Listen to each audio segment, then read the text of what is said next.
9,90,000 तिथे सापडले। तर ते जे सापडले ते आजच्या बूथ प्रमुखांच्या फूड पॅकेटचं जे वाटप करावं लागतं त्याचे पैसे होते। ते पैसे उमेदवाराचे होते जे 9 लाख ते इलेक्शनच्या खात्यात लिहिले जातात त्याचे ते होते, त्यामुळे तोही त्यातला मुद्दा नाही। ही जी कॅश पकडली ती आहे, त्यात मी नव्हतो, सीसीटीव्ही त्यांनी दिसलं की मी त्या रूमकडे गेलो पण नाही, त्यामुळे माझं नाव त्याच्यामध्ये नाही। खरं तर कालचा दिवस गाजला तो त्या विरारच्या हॉटेल भोवती आणि आपल्यासोबत या सगळ्या संदर्भात बोलण्यासाठी विनोद तावडे स्वतः आहेत। एकतर मतदान आहेच, मतदानाचा तुम्ही हक्क बजावलेला आहे, वातावरण कसं आहे? चांगलं आहे। म्हणजे मला असं वाटलं होतं की ज्या प्रकारचं एक पॉलिटिकल अस्थिरता सगळीच दिसत होती तर मतदान कमी होईल का, पण लोकसभेपेक्षा चांगल्या रांगा आज दिसत होत्या आणि मतदान गतीने होतं आहे, ही चांगली गोष्ट आहे।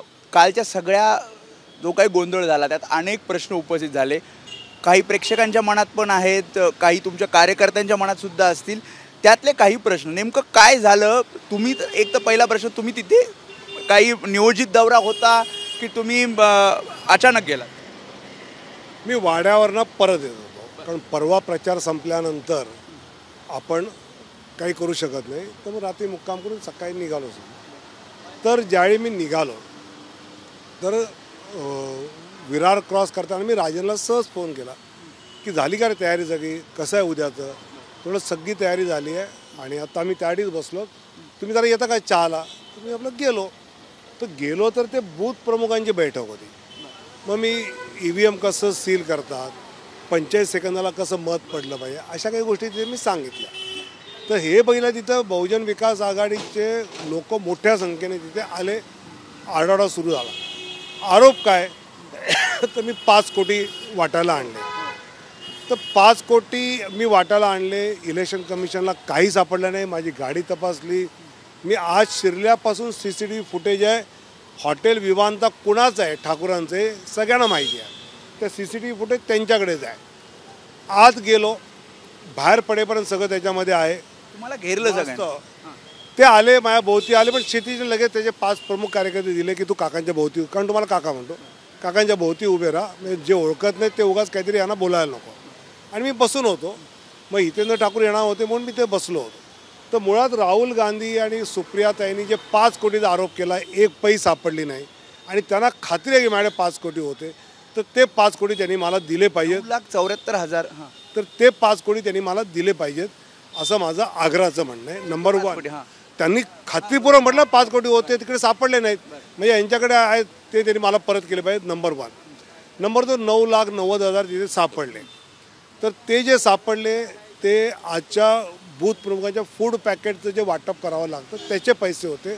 हे त्याच दिवशी सकाळी इलेक्शन कमिशनच्या खर्चामध्ये ऑलरेडी लिहिलेले आहेत, त्यामुळे तोही मुद्दा नाही। ते पैसे उमेदवाराचे होते जे 9 लाख ते इलेक्शनच्या खात्यात लिहिले जातात त्याचे ते होते, त्यामुळे तोही त्यातला मुद्दा नाही।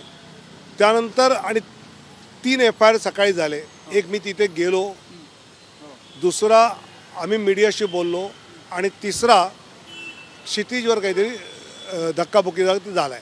मग 4था FIR संध्याकाळी इलेक्शन कमिशनने सगळं CCTVवर सगळं बघून ही जी कॅश पकडली ती आहे, त्यात मी नव्हतो, CCTV त्यांनी दिसलं की मी त्या रूमकडे गेलो पण नाही, त्यामुळे माझं नाव त्याच्यामध्ये नाही। लोकांना एक प्रश्न या सगळ्यामध्ये निर्माण झाला की तिथे पैसे काही लोकांनी समोर आणले, म्हणजे त्या ठिकाणचे भवियाचे कार्यकर्त्यांनी पैसे तुमच्या समोर आणले, ते पैसे त्या फूड पॅकेटसाठीच होते?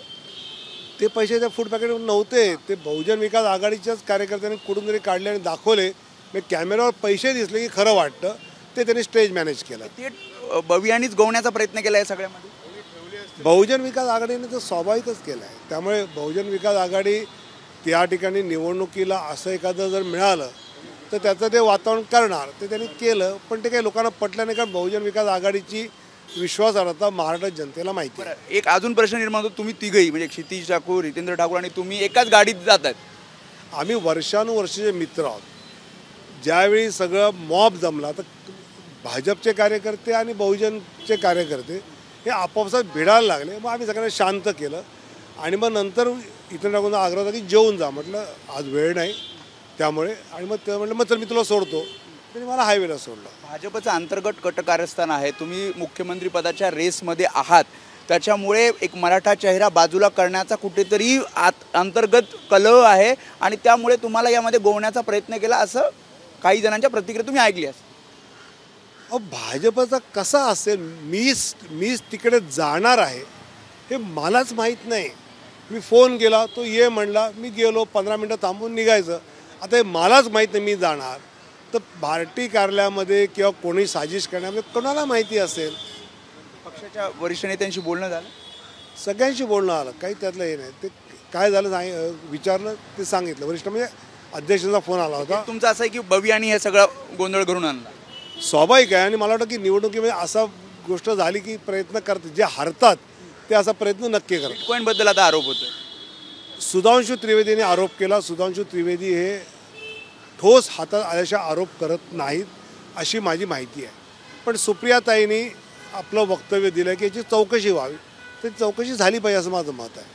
त्यामुळे हे होते विनोद तावडे. त्यांनी जे काही प्रश्न निर्माण झाले होते त्याचे उत्तरं देण्याचा पूर्णपणे प्रयत्न केला आहे आणि त्यांचं म्हणणं आहे की यामध्ये बहुजन विकास आघाडीकडनं मला गोवण्याचा प्रयत्न केला आणि त्या ठिकाणी हा गोंधळ निर्माण झाला.